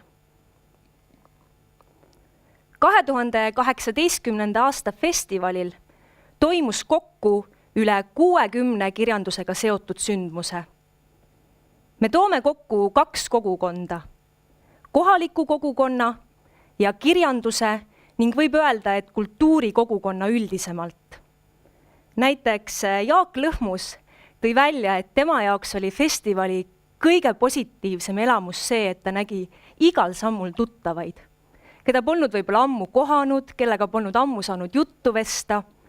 Kirjandustänava festival on kirjanduse ja kultuuriinimeste kohtumispaigaks. Festivali raames oleme me saanud luua tihedamaid suhteid kohaliku kogukonnaga. Me oleme kuulnud Uue Maailma ja Kalamaja asumipäevadest. Kadrioru kandis siiani sellist ühtset sündmust ei olnud. Kohalikud seostavad end küll pargis toimuvate üritustega, kuid need on siiski pigem ülelinnalised. 2 aastaga on Kirjandustänava festivalist saanud aga kogukonnapidu. Festivali korraldus tähendab ühe Kadrioru olulisema sissesõidu tänava, Koidula tänava liiklusele sulgemist ja kohalike autode ümberparkimist varahommikust hilisõhtuni. Me olime valmis pahameeleks, kuid kohalike suhtumine on olnud pigem mõistev ja kõik eriolukorrad oleme väga sõbralikult saanud lahendatud. Nii sai näiteks möödunud festivalil ühe pruutpaari tähtis päev meie festivali näol sellise meeldejääva täienduse. Kadrioru pargi direktor Ain Järve tõi samuti välja, et selliste üritustega käivad tavaliselt kaasas kaebused või nurisemine, aga Kirjandustänava festivali puhul ei ole neid saadud. Kohalikud on ürituse jäägitult omaks võtnud ja see on ka pargi jaoks üks aasta tippsündmuseid. Kohalikud ei arvesta mitte ainult liikluskorralduste muutustega, vaid nad on valmis ka ise omalt poolt festivalile panustama. Nii oleme 2 aastat järjest saanud maja akendelt projitseerida fassaadidele kirjanduslikke tsitaate. Kohalikud on lasknud meid enda kodudesse, isiklikku ruumi. See on väga suur vastutulek ja just tänu sellele õnnestus meil eelmisel festivalil teostada üks magusaimaid projekte, Luulesajandik, mil 10 korteri aknalt kanti ette 10 Eesti luuletust. Kohalikud olid väga kiirelt nõus kaasa lööma ja olid nõus näitlejaid enda akendele lubama. Vastastikune usaldus oli nii suur, et pea kõik täpsustused ja kokkulepped õnnestus teha kirja teel. Nii mõnegi korteri omaniku jaoks jäin mina kuni tänu ürituseni salapäraseks egleks, kes kirjutab, organiseerib, aga keda keegi polnud näinud. Tore oli kuulda vastasmaja elanike mõtteid, et nad tundsid isegi heas mõttes kadedust, et miks keegi nende korteri aknalt midagi ei loe. Et me saime kinnitust, et koostöö kohalikega saab aina kasvada. Väga olulise ja suure panuse on meie festivalile andnud kohalike kirjanduslikud hoovikohvikud. Juba algusest peale on meiega kampa löönud väga tore Koidula 5 maja rahvas oma Viplala kohvikuga ja nende välja toodud tsitaadid võtavad väga hästi kokku selle ühtsustunde. Meie festival on ka nende festival. Kadrioru seltsi juhatuse liige Kadi Keskküla tõi välja, et Kirjandustänava festival erineb teistest asumipäevadest just oma sisukuse poolest. Üritus ei ole muutunud juhuslikuks kaubandustänavaks. Või nagu ütles üks tänavatoitlustaja Öku, hooaja muhedaim festival, kus inimestel ei ole kuhugi kiiret. Kirjandustänava festival on andnud impulsi ka edasiseks koostööks. 2 aastat oleme me kasutanud Koidula 14 maja kõrval asuvat roheala kirjanduslike installatsioonide ja näituste püstitamiseks. See nurgake on tegelikult korrastamata ja valdavalt koerte pärusmaa. Koostöös Kesklinna valitsuse ja Kadrioru pargiga kutsusime me kohalike avalikele mõttetalgutele ja avaldasime soovi, et see nurgake võiks saada sellise õdusama kirjandusliku sisuga puhkealaks. See aitaks kindlasti hoida Kirjandustänava sellist omanäolist ideed aastaringselt ja kinnistada seda kohalike oma identiteedi osana. Meie mõte sai heakskiidu, ka kõik kohalike ideed said kirja ja me hoiame neid edasiste arengutega kursis. Tallinna Kirjanduskeskus plaanib kindlasti Kirjandustänava festivali traditsiooni jätkata ja siia lõpetuseks on välja toodud kohalike ja festivali külastajate mõtteid, mis kindlasti meile annavad väga palju energiat ja motivatsiooni. Tänan kuulamast ja kohtume teie kõigiga 3. Kirjandustänava festivalil, nagu ikka, septembri 2. laupäeval. Aitäh, edukat festivali! Väga hea näide sellest, kuidas muuseum on palju suurem kui tema maja. Järgmiseks palun siia sihtasutuse Eesti Spordi- ja Olümpiamuuseumi esindaja, kes räägib autospordi kogukonda kaasanud projektist. See on ralli. Palun.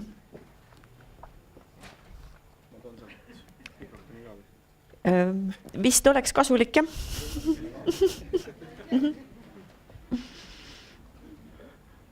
Kopp, tere. Ahah, ongi õige.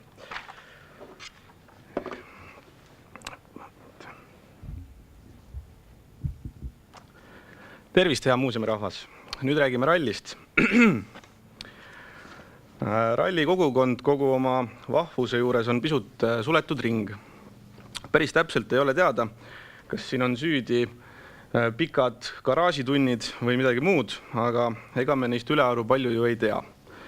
Kui siis seda, et meil on sellised vahvad nimed nagu Uno ja Urmo Aava, Marko Märtin, loomulikult Ott Tänak, kellele me ka sel nädalavahetusel kõvasti pöialt hoiame. Tegelikkuses on see meie ralli lugu muidugi palju suurem ja mitmetahulisem. Eesti ralli kogukond on väga suur ja tegus. Sellegi poolest on muuseumi kogusse jõudnud ralli teemalisi esemeid kahetsusväärselt vähe ja selle madalseisu otsustav lõpetamine tuli 2018. aastal ette võtta. Eesmärk oli leida kogukonnaga ühine keel, kaasata rallirahvas rohujuure tasandil, luua üheskoos üks vahva näitus Eesti rallist. Järgnevalt toon siis päriselu näidetel lühijuhendi, kuidas võõraste inimestega koos kogu arendada ja näitust teha. Ja siin on siis üksikud näited sellest ja õpetussõnad võib-olla siis. Et esiteks tahaks öelda, et kui rallimehed ise üle maailma kiired on, siis tuleb leida nutikamaid lahendusi.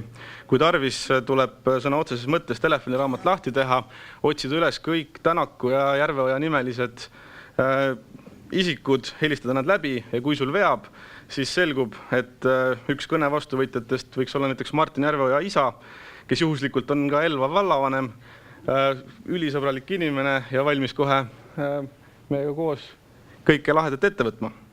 Ütle ainult, mida vaja. Teine õpetussõna võiks olla see, et mine ukse taha, päriselt ka. Umbes nii tegime ka meie kolleegide Siimu ja Raidiga. Saime vihje, et Tartumaal on üks hästi tugev perekondlik rallitiim ja rallitiimi peakontorit tuli siis otsima hakata. Kuidas tunda ära rallitiimi peakontorit on see, et tegemist on sellise klassikalise romulaga, aga seal on värvilisemad masinad. Et umbes selliseid oli hoov täis, me teadsime, me oleme õiges kohas. Ja üheskoos sealt romulast sai päris palju huvitavat ära toodud ja meie jaoks ei ole tegu mitte niivõrd romulaga, kui et sellise kullaauguga. Kolmandaks, uuri, kas keegi veel sarnase tegevusega tegelenud on. Eestis on mees nimega Arno Sillat, kes on Turbasse kokku ajanud kõige vägevama mootoritega masinate kollektsiooni Eestis. Ja kui te soovite oma koduhoovi rallimasinat, siis soovitan talle helistada. Ta toob masina ise kohale ja toob hunniku kraami veel peale kauba. Nii, ja neljas väike õpetussõna võiks olla see, et rahuldu ainult maailma parimaga. Kogu selle loodud näituse visuaalses küljes koos spetsiaalsete fotodega saime teha koostööd maailma kõige hinnatuma või ühe kõige hinnatuma siis spordi või ekstreemspordi fotograafi Jaanus Reega. See oli meie muuseumi ammune unistus juba aastaid võtta ka tema kampa oma tegemistes.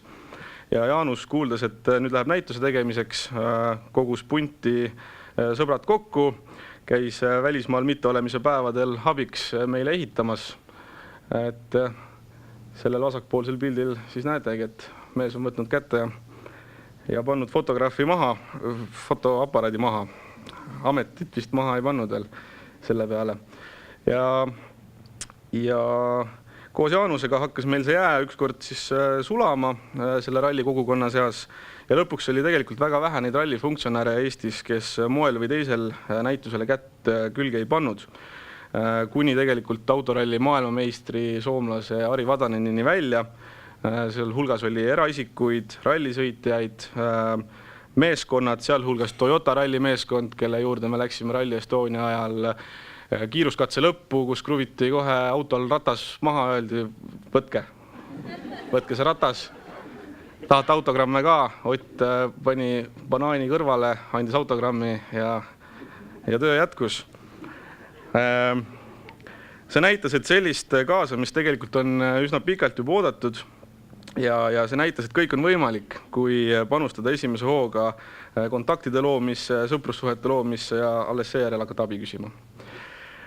Ja ega muuseum tegelikult võlgu ei jäänud, et kohe pärast näituse avamist läksime ise ka selle näituse miniversiooniga tänavale. Rally Estonia ajal ekspositsioonis oli siis meie esemeid seal väljas ja me olime ise ka seal väljas. Ja meil oli au olla siis osa suurest rallipeost. See tegelikult oli tõesti pisut teistsugune projekt kui tavaline näituse loomine. See oli kaasamine kõige paremas tähenduses. See oli parim näide mõttest, algul ei saa vedama, pärast ei saa pidama. See oli ühe võrgustiku üleskorjamine, esemete kogumine ja ühistegemine ja selle kõrvalprodukt oli näitus. Näitus rallirahvalt rallisõpradele. Meie olime selles protsessis kõigest vahendajad. Ma tahaksin tänada neid otsustajaid, kelle hinnangul need pingutused on väärt kogukonna sõbra nominatsiooni. Samuti tänan Spordimuuseumi maailmameistrite meeskonda, tänu kellele kipub eriti viimasel ajal unistustest järjest rohkem reaalsust saama. Aitüma!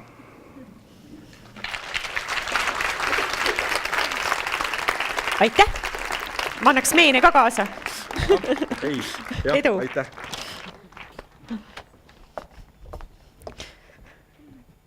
Väga tore.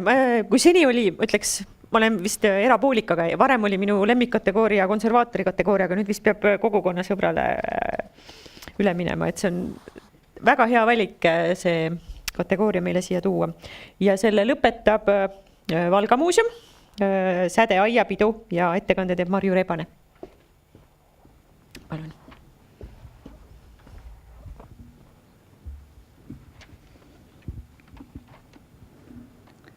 nii, ja tere ka siis minu poolt kõigile. Nagu varem öeldud, tutvustan mina teile Valga muuseumi projekti Sädeaiapidu. Möödunud suvel aset leidnud Sädeaiapidu oli juba 4. Valga muuseumi poolt korraldatud pärimuspidu.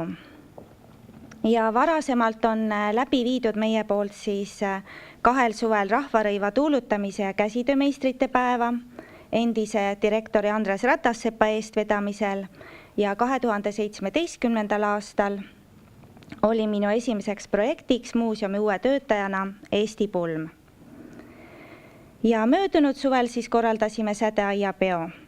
Kui Eesti pulm tutvustas huvilistele maarahva kombeid ja pulmatraditsioone, siis Sädeaiapidu tutvustas 20. sajandi esimese poole linlikke kultuuritraditsioone, mille eesmärk oli taastada sädepargi endisaegne hiilgus ja atmosfäär.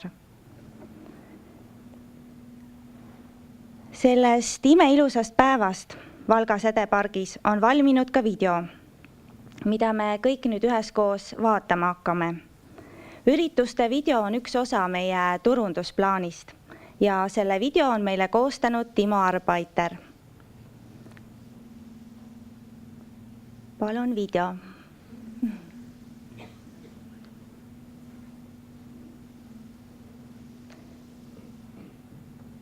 Et video saadeti eraldi failina.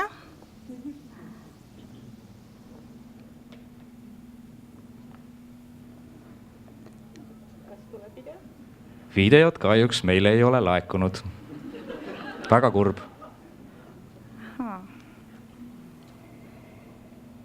Väga kurb tõesti, aga läheme edasi ettekandega. Et millest siis sai Sädeaiapeo idee alguse? Ja aiapeo idee sai alguse Valga südalinnas paiknevast sädepargist, sest sädepark on olnud ajalooliselt kultuurisündmuste toimumispaigaks. Sädeaia asutas Sädeselts, mis on loodud 1902. aastal. 1911. aastal valmis Sädeseltsi maja koos teatrisaaliga, ligi 600 istekohaga. Tänapäeval asub endises Sädeseltsi majas Valga muuseum, mis kannab edasi säde identiteeti ja on kohaliku ajaloo hoidja ning väärtustaja. Möödunud suvel korraldatud pärimuspidu toimus Sädeseltsi rajatud aias, kus varasemalt korraldatud uhketest aiapidudest saame lugeda Sädeseltsi protokolliraamatust, milles kirjutatakse, et kontserdid toimusid ligi 100 aastat tagasi, kohati isegi 4 korda nädalas. Olulisi numbreid meie jaoks veel. 1923. aastal ehitati parki kõlakoda ning 1925. aastal toimus Sädepargis esimene Valgamaa laulupidu.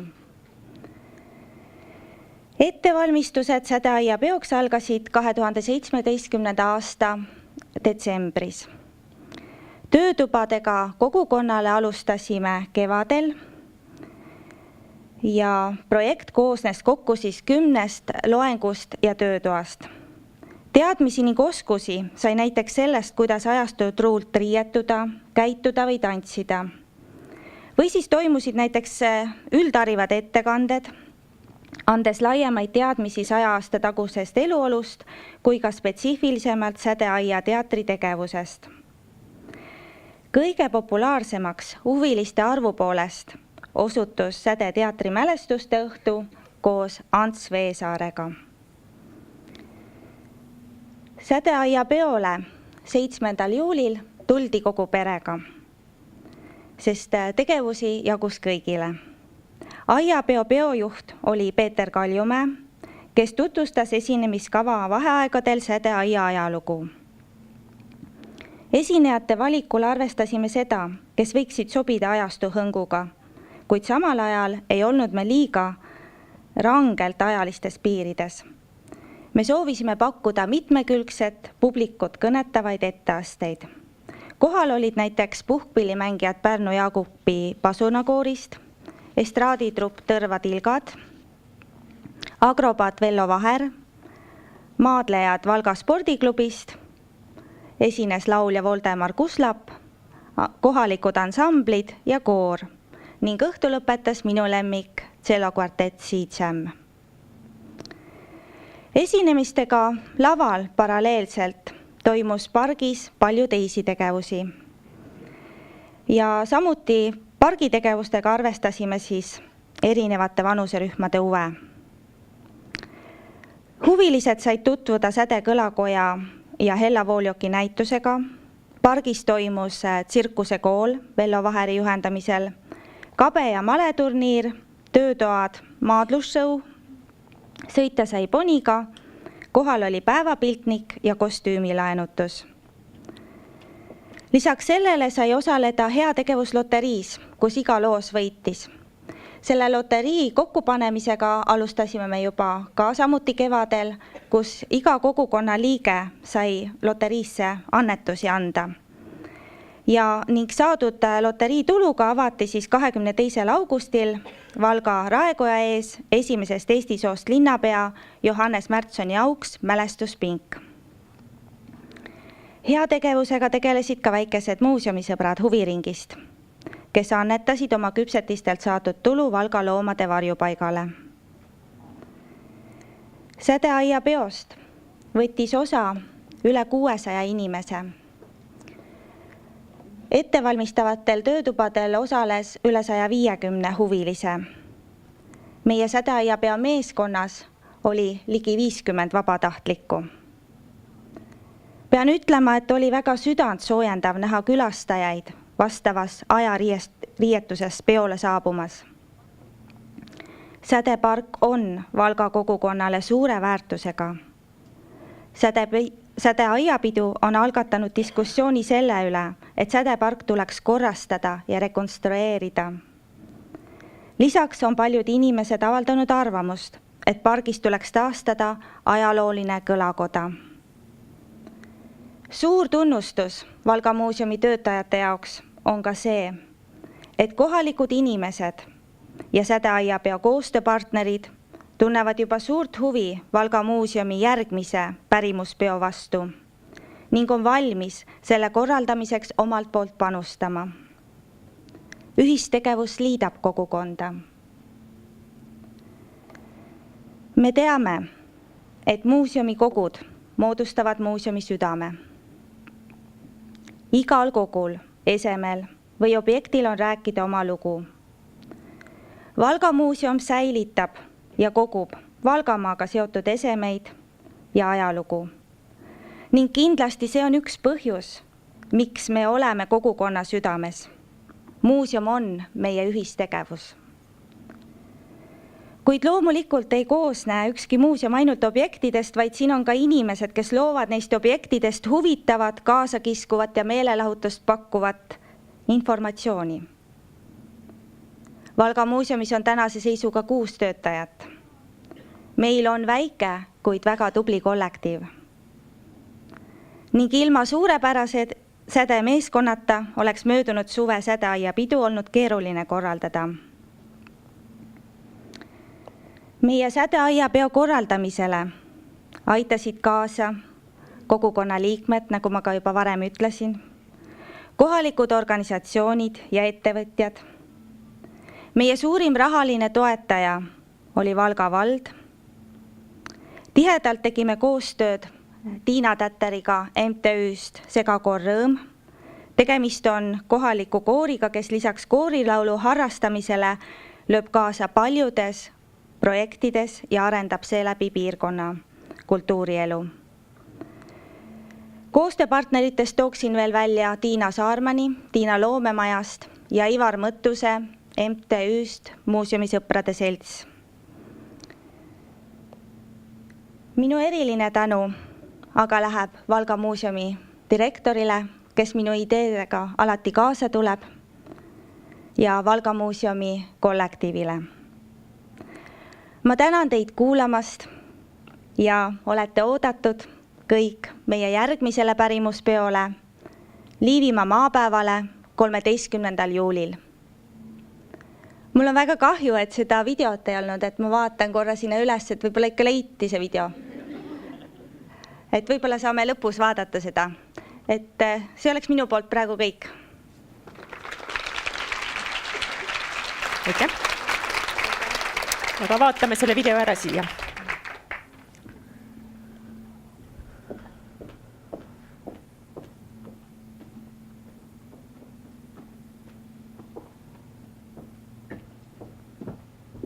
Kas tuleb?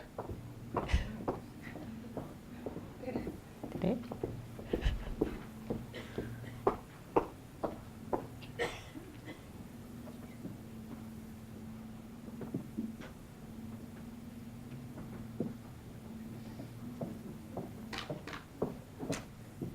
Tundub, et ei tule. Aga liigume siis edasi ikkagi järgmise kategooria juurde, mis on muuseumihariduse edendaja. Ja esimeseks nominendiks on meil siin Eesti Ajaloomuuseumi, kus me praegu oleme, hariduslik mänguline keskkond, Laste Vabariik.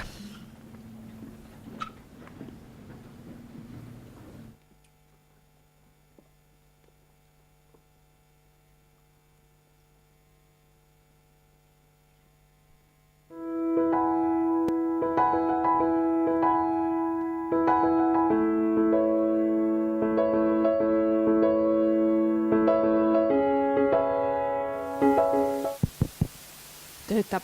Tere! Teie olete seal filmimuuseumis, aga meie oleme siin Maarjamäe lossis ja kutsume teid kõiki Laste Vabariiki. 1, 2, 3. Tulge kaasa!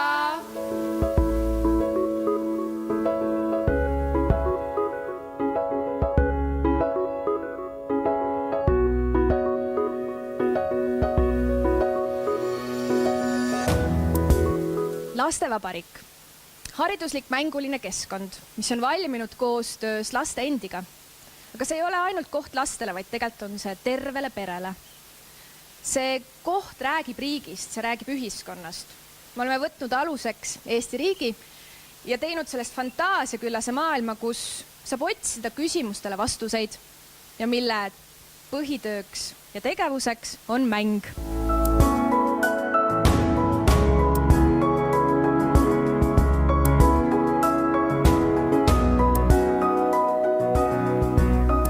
Laste Vabariigis elavad päris oma kodanikud ehk lapslased ja nende kodu on riigipuu sees.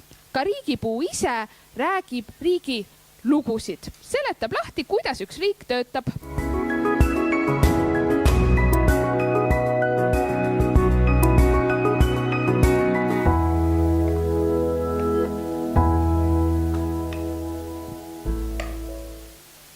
Me oleme Lastevabariigi üles ehitanud järgides 3 tasandit. Mina-tasand, peretasand ja siis suurem riigi või ühiskonna tasand. Kui võib-olla seda kõige suuremat tasandit on raske väiksele lapsele selgitada, siis need riigi toimimise mehhanismid saavad ühe pere näitel palju kergemini selgeks. Siin Lastevabariigis on meil ühe Mustamäe kortermaja põhjal tehtud üks maja, kus igas toas on võimalik kuulda siis ühe pere lugu. Need lood räägivad selle pere normidest, tavadest, kirjutatud ja kirjutamata reeglitest ehk laiemalt siis õigustest, vabadustest, kohustustest. Ja nii on võimalik siis ka mõelda laiemalt, millised on ühe kodaniku roll ühiskonnas. Aga seda rolli saab ka siin mängida.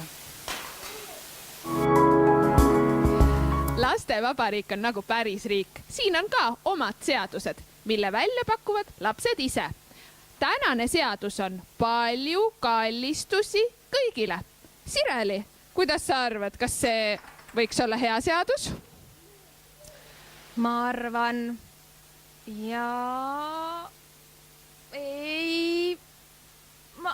jaa. Ja seda palli läheb sul veel Laste Vabariigis vaja.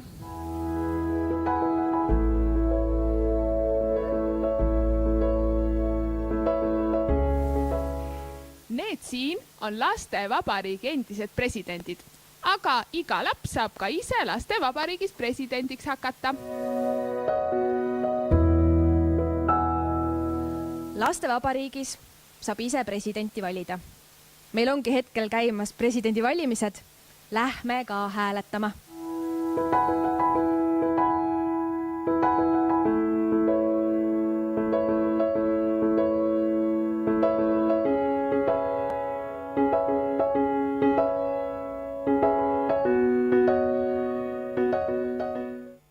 mäng on väikese inimese töö.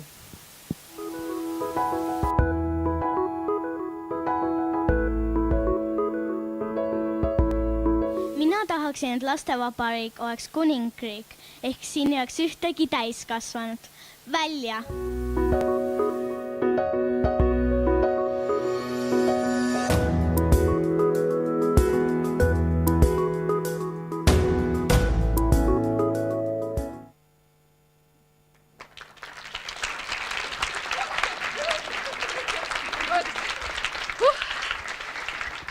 Selles mõttes, et Hindrek jäi sinna lastevabariik ja jättis ta praegu sinna, et kõik on hästi. Vaatame, kuidas see siis töötab ka. Suurem, no. Kuhu poole ma selle suunan? Nii. Natukene räägime teile laivis ka. Kui teile tundub, et lastevabariigi tegu oli nüüd 2,5 aastat selline mäng, siis tegelikult mitte. See oli töö keeruliste protsessidega ja otsimisime kogu aeg küsimusele, kuidas vastust. Ja tegelikult, kas me sellele ka vastuse leidsime, see selgub nüüd tegelikult protsessi käigus, kui lapsed seal mängima hakkavad. Lastevabariik on muidugi eelkõige perekülastuse keskkond, aga lastevabariigis täiesti töötavad ka riikliku õppekava toetavad siis haridusprogrammid. Ja siin teie ees on üks õpetaja tagasiside, kes käis meie juures ühiskonnaõpetuse tundi toetavas haridusprogrammis, aga miks mitte lastevabariigis läbi viia kehalise kasvatuse tundi, loodusõpetuse tundi ja miks mitte füüsikatundi. Ja mina jagan teile ühe perekülastuse loo ka, see on väike Saamel. Ta oli 4-aastane, kui ta esimest korda lastevabariiki sattus ja läbis emaga mängu Loo oma riik. Selle mängu eesmärk on või loogika on justkui selline isiksuse test, mille tulemusel ema ja laps said siis teada, millises riigis tema laps selle iseloomu või karakterite või siis otsuste järgi oleks. Vastus oli diktatuur. Seda šokki, kas midagi on läinud valesti, mis on juhtunud. Pool aastat hiljem, ei tea siis, kas ema tugeva töö tulemusel või lapse loomulik areng, vastus oli vabariik.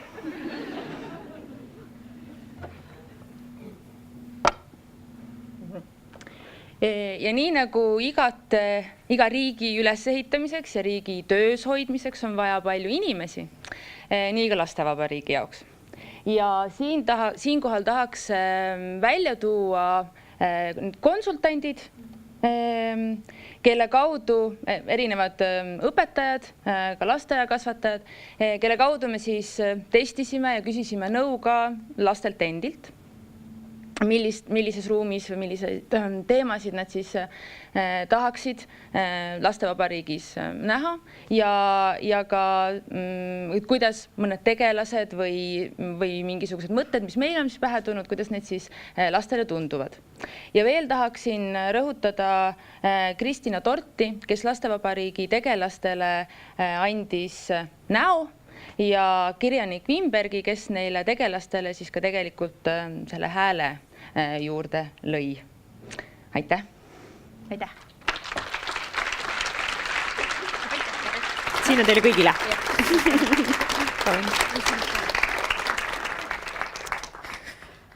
Ja nüüd tuleb Ajarännak Eesti Rahva Muuseum. Projekti nimetus ongi Ajarännak 1918. Palun. Tervist! Minu nimi on Kaari Siimer. Tulen Eesti Rahva Muuseumist ja nagu öeldud, tutvustan projekti Ajarännak 1918.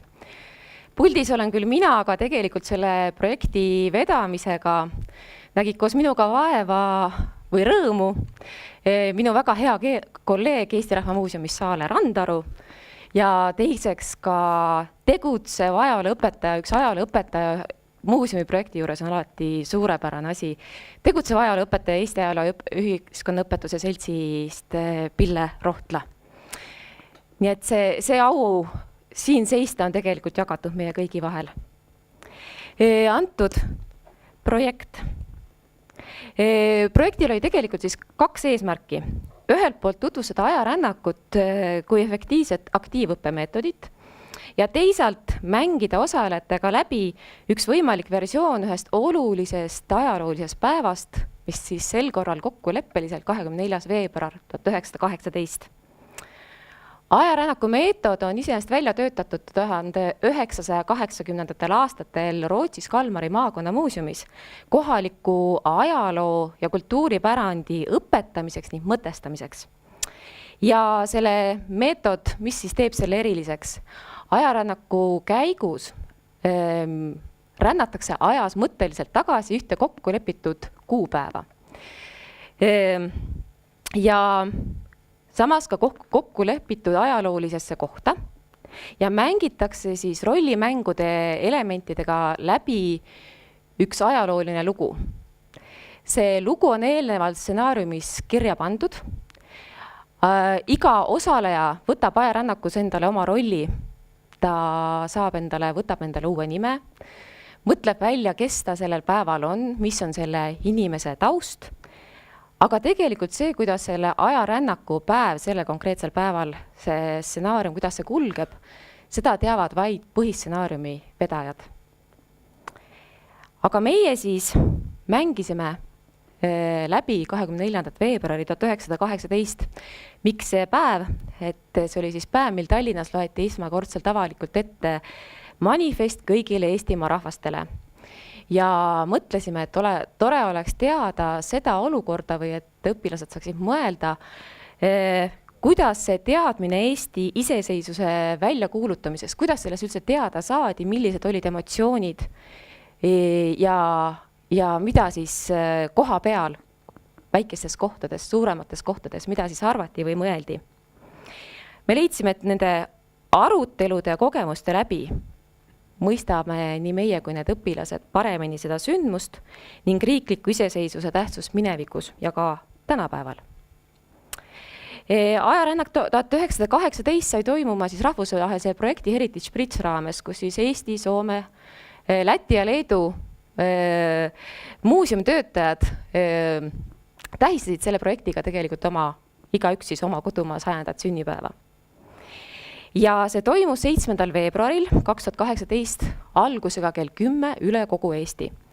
Kuna see ajarännaku meetod ei olnud selleks hetkeks veel Eestis eriti tuntud, siis me leidsime, et kui me paneme selle sündmuse toimumise aja ühele kuupäevale, et siis me saavutame suurema küünarnuki tunde ja suurema kajastuse.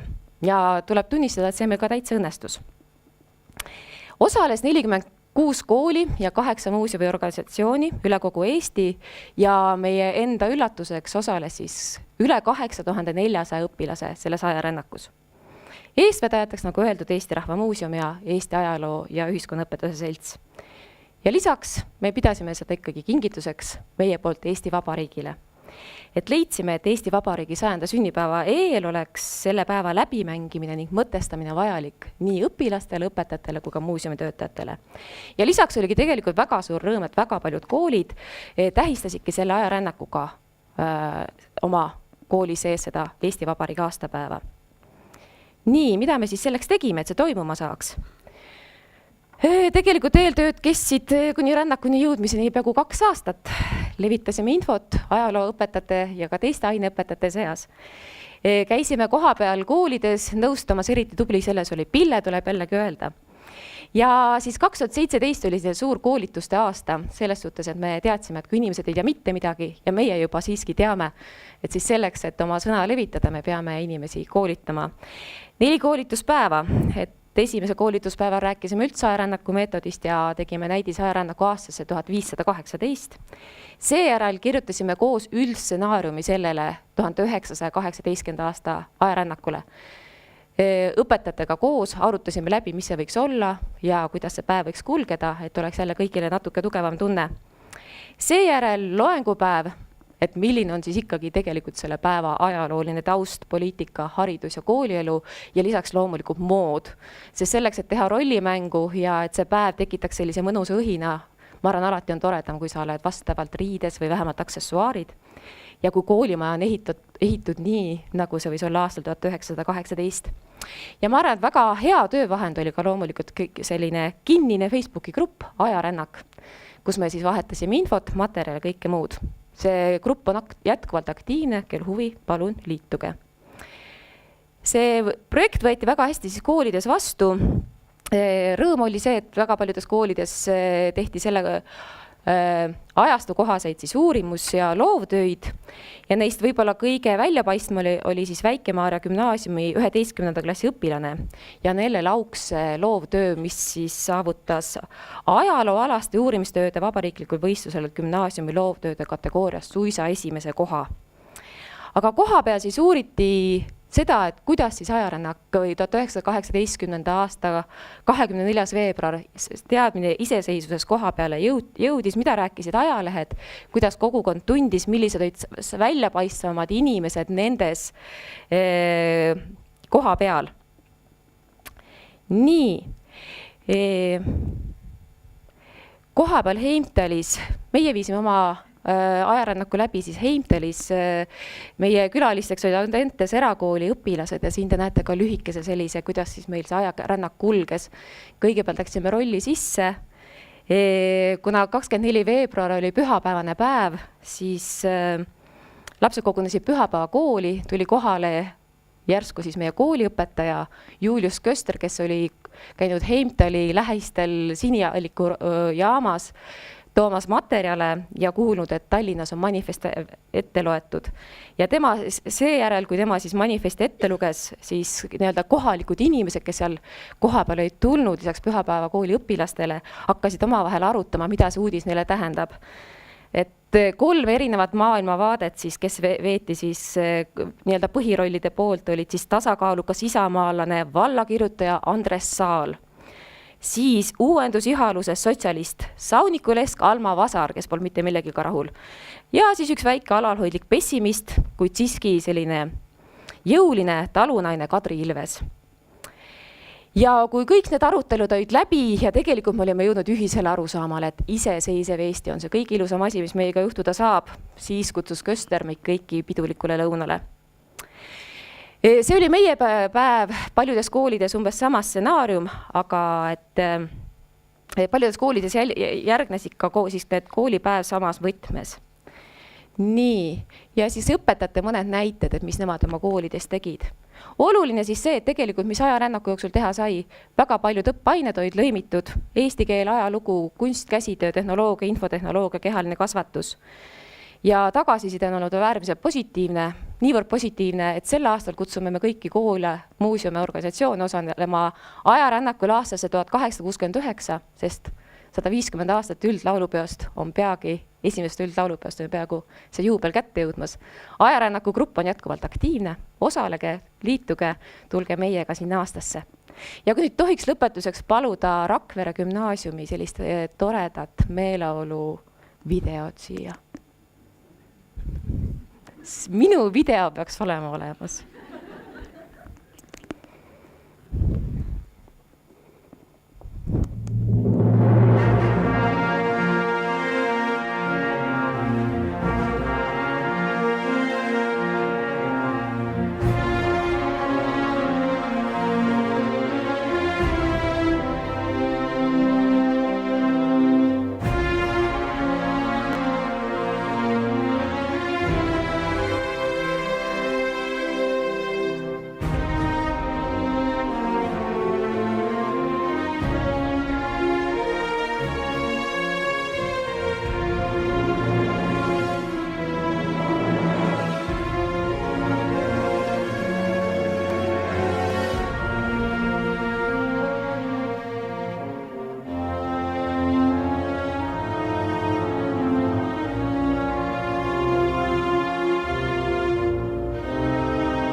aitäh.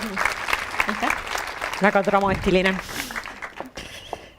ja meie päeva esimese poole ja hariduskategooria lõpetab kunstimuuseumi projekt Kunst nähtavaks Liisi Selg.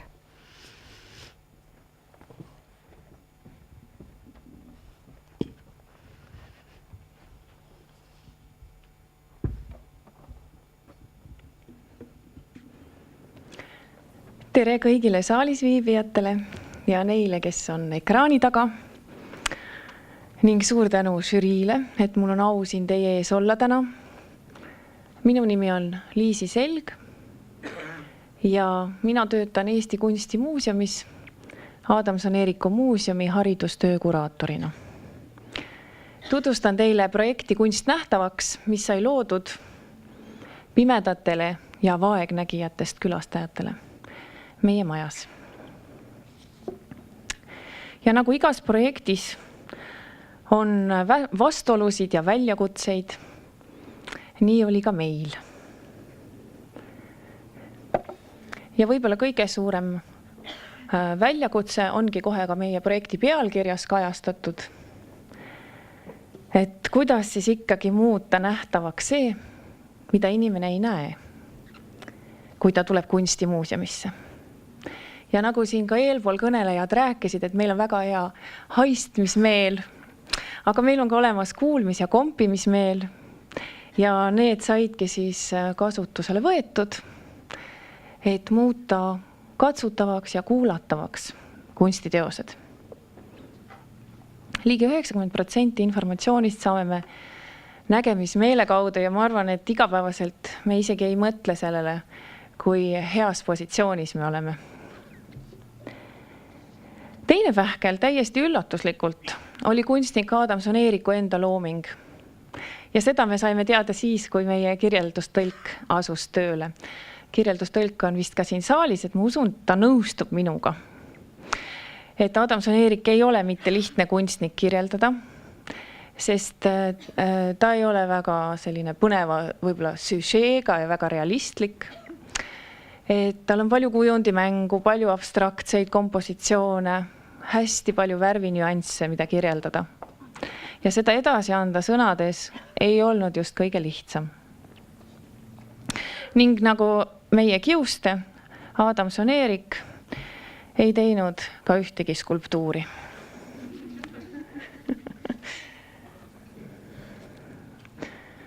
Aga nagu elus ikka, kõige suuremad väljakutsed ei seisa meie ees, vaid on meie sees. Ja kui me olime öelnud sellele projektile jah, siis eidel enam šanssi ei olnud. Minu käest on palju küsitud, et kust selline mõte tuli ja kust me saime inspiratsiooni. Ja tuleb tunnistada, et Eesti Kunstimuuseum on tõesti aastaid juba tegutsenud puuetega inimestele suunatud haridusprogrammidega. Siia ma slaidile panin ainult mõned näited, sest kõik lihtsalt ei mahtunud. Ja meil keelati slaide üle koormata informatsiooniga. Minu jaoks kõige silmi avavam kogemus oli tegelikult juba 2009 aasta koolitusel Kumu kunstimuuseumis, kui me saime seal käia ringi silmaklappidega. Ja meile räägiti siis kultuuri kättesaadavusest puuetega inimestele. Sealt edasi 2013 koostati ligipääsetavuse analüüsid kõigile kunstimuuseumi majadele ja mina ka seda projekti juhtides hakkasin siis näpuga järge ajama ja leidsin sealt ühe lause, mis mind aitas. Et te võiksite Adamson-Eeriku muuseumis muuta katsutavaks, kombatavaks lauaplaadi mustril olevad figuurid, mida me ka tegime. Ja muidugi hästi hea kolleeg oli mul Kadrioru kunstimuuseumis Jane Meresmaa-Roos, kes 2016 aastal juba sai valmis kirjeldustõlked sinna, nii et ka temaga oli võimalik konsulteerida. Ja 2017 aasta lõpus me esitlesimegi projekti Kunst nähtavaks. Ning 2018 valmis selle põhjal veel ka haridusprogramm. ma tean, see on kõige igavam slaid, ma lähen ruttu edasi. Nii, ma ei saa minna mööda inimestest, sest ma ei teinud seda üksi. Nii et siinkohal ma tahangi tänada kogu seda töörühma, kes oli sama nõudlik, pühendunud ja üsna kiire. Ja pidas tähtaegadest kinni ka. Nii et suur aitäh. Need, kes siin nüüd istusid ja mõtlesid, et mida siis ikkagi tehti, nendele on mu viimane slaid. Me lõime 5 kirjeldustõlget kunstiteostele. Need on kõik kuulatavad ka meie kodulehel. Nii teksti kui siis audiofailina on seal üleval. Võite endale laadida alla. Me lõime liikumisjuhised muuseumis samuti audiofailina, tutvustused muuseumist, kunstnikust ja siis ühe suure taktiilse teose Adamson-Eeriku lauaplaadi mustrite eeskujul. Seal on 22 puust figuuri, mida saab koha peal muuseumis katsumas käia. Samuti olid siis ka pimekirjas mapid, kui muuseumi kassast neid saab siis laenutada, kui külastaja tuleb. Aga et siis pime inimene ainult üksi ei naudiks, siis on ka tavakirjas tavaliste piltidega ka saatjale üks mapp seal. Ja siis ka haridusprogramm. Ja ka meil on väike video. Ja tegelikult ongi nii, et ma annaksingi sõna 2 peategelasele. Ja need peategelased meie projektis olid kunstilooming ise, Adamson-Eeriku teosed ja need inimesed, kes siis seda vastu võtavad, kes kogevad.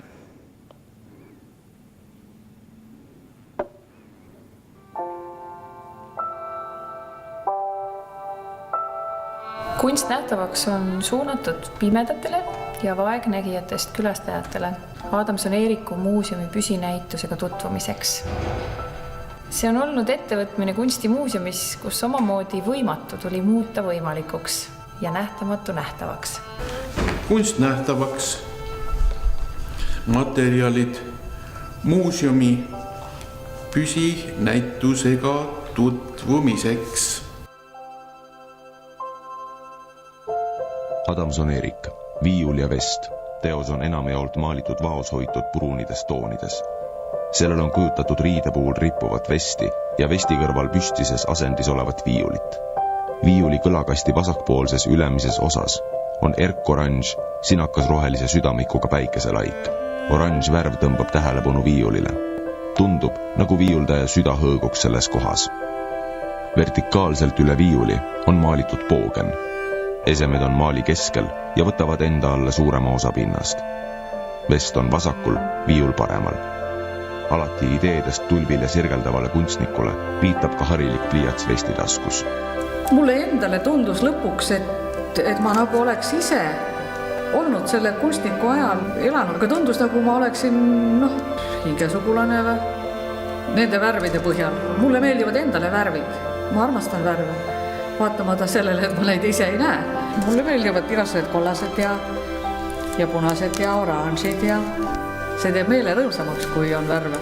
Esimene emotsioon ja niisugune positiivne tunne oli see, kui sain katsuda neid reliefe, mis on meistri ovaalses lauaplaadis. Just see projekt võimaldab neid tunda. Ma arvan seda, et ehk pani see ka tavalist muuseumi külastajat mõtlema, et on niisugusi inimesi, kes ei näe seda, mida nemad näevad. Selle projektiga õnnestus ühe väikese kriipsukese võrra tuua kunsti nägemispuudega inimestele lähemaks.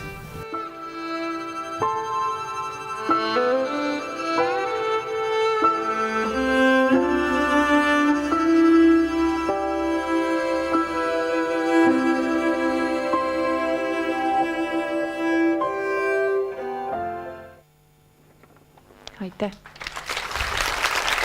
Suur aitäh! Ja sellega ongi meie esimene pool päevast läbi, aga meil on natuke aega ja me teeme veel ühe katse Valga muuseumi videoga.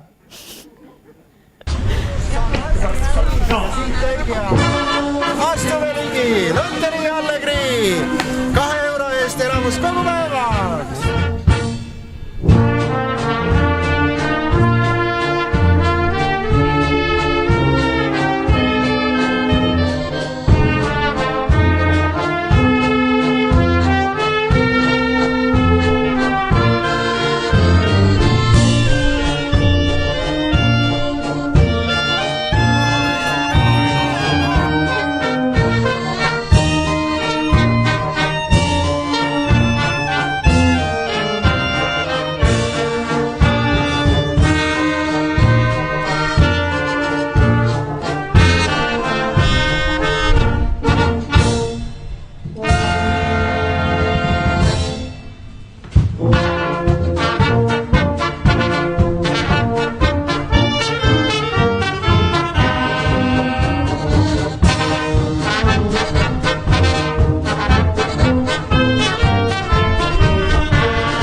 Nii.